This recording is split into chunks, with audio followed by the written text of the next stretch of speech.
Shalom, salam damai, berkah dalam. Selamat jumpa rekan dan saudara yang diberkati Tuhan Yesus. Kita akan belajar dari Injil Markus bab 9 dengan judul perikop pemberitahuan kedua tentang penderitaan Yesus. Yesus dan murid-muridnya berangkat dari situ dan melewati Galilea, dan Yesus tidak mau hal itu diketahui orang, sebab ia sedang mengajar murid-muridnya. Ia berkata kepada mereka, "Anak manusia akan diserahkan ke dalam tangan manusia, dan mereka akan membunuh dia, dan 3 hari sesudah ia dibunuh, ia akan bangkit." Mereka tidak mengerti perkataan itu, namun segan menanyakannya kepadanya. Demikianlah sabda Tuhan. Perikop yang singkat, hanya 1 slide, 3 ayat. Pemberitahuan kedua. Dalam pemberitahuan yang pertama, Yesus juga sudah menubuatkan bahwa Yesus akan diserahkan oleh tua-tua Yahudi, orang-orang Farisi, ahli-ahli Taurat, lalu akan dibunuh. Tapi pada hari ketiga atau setelah 3 hari akan bangkit. Kenapa harus bangkit? Kenapa bisa bangkit? Karena Yesus adalah Tuhan. Tuhan tidak terikat maut. Tuhan berkuasa atas maut. Kalau kita manusia, kita terikat oleh maut. Kita butuh Tuhan yang berkuasa atas maut. Kita butuh Tuhan Yesus. Tuhan Yesus bangkit karena maut tidak bisa menguasainya. Demikian juga kita, kalau kita sudah mengikut Yesus, mengikuti semua perintahnya, yaitu menyangkal diri, memikul salib, dan mengikut Yesus.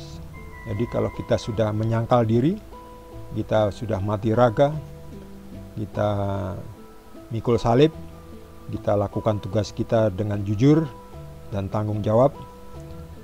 Lalu kita jangan melenceng sana, melenceng sini. Kalau Yesus menyuruh kita pergi ke sana, kita ikut ke sana.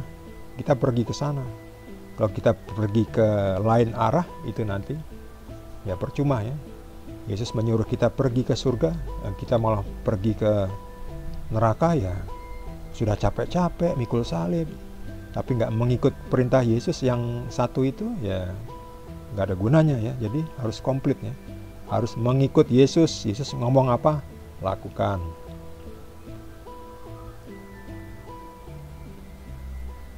Murid-muridnya diajari Yesus, dan Yesus tidak mau orang banyak mengetahui di mana Yesus berada setelah Yesus berangkat melewati Galilea, karena Yesus ingin mengajari, mengkhotbahi, mengkuliahi, mendidik murid-muridnya. Sebab kalau orang-orang banyak datang, kan nggak bisa. Yesus nggak bisa mengajar murid-muridnya. Murid-murid ini diberi seperti les privat tentang teologi. Tetapi mereka ini juga masih susah mengerti. Di sini dikatakan bahwa Yesus akan dibunuh dan 3 hari sesudahnya ia akan bangkit. Mereka nggak ngerti. Tapi seperti murid-murid atau mahasiswa yang kurang sregep, kurang rajin, atau mungkin takut atau malu, mereka diam aja. Mereka nggak menanyakan, nggak tanya. Tanya dong, angkat tangan, Pak atau Bu, saya ada pertanyaan.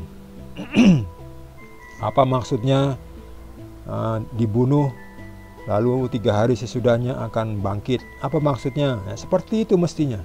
Tapi murid-muridnya ini segan, malas, ogah, sungkan menanyakannya kepada Yesus. Tapi ya itu suatu proses. Nanti setelah Yesus bangkit, sesudah 3 hari mereka akan pelan-pelan ngerti. Oh, ternyata Yesus sudah mengatakannya, sudah menubuatkannya, sudah memberitahunya. Supaya apa? Supaya yakin bahwa Yesuslah benar Tuhan. Yesuslah anak Tuhan, Tuhan yang menjadi manusia. Jadi ngerti. Ya memang itu prosesnya, nggak gampang. Kita pun semua proses. Iman itu kan nggak langsung ujuk-ujuk langsung besar.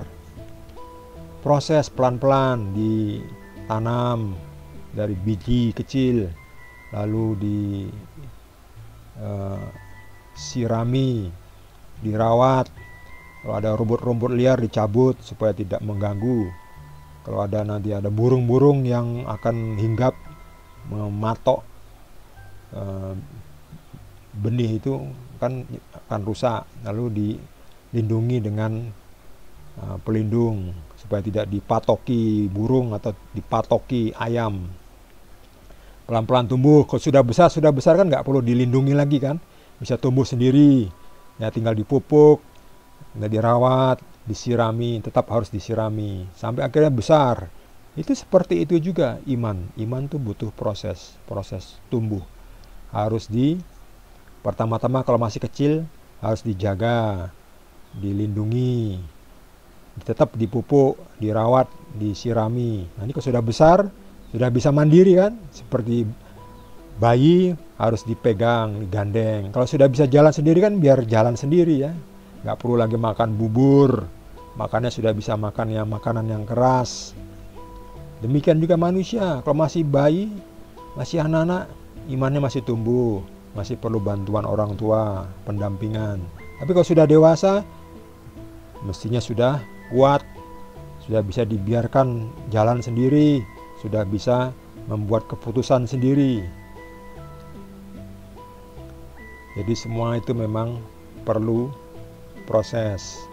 Dan Yesus juga saat ini sedang proses mengajar murid-muridnya dan pengen waktu khusus untuk murid-muridnya, dan makanya dia tidak mau hal itu diketahui orang.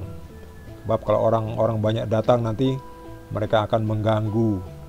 Nah, Yesus terpaksa harus kembali mengadakan mukjizat dan seterusnya, menyembuhkan orang sakit dan sebagainya. Jadi tidak ada waktu untuk mengajar secara khusus murid-muridnya ini.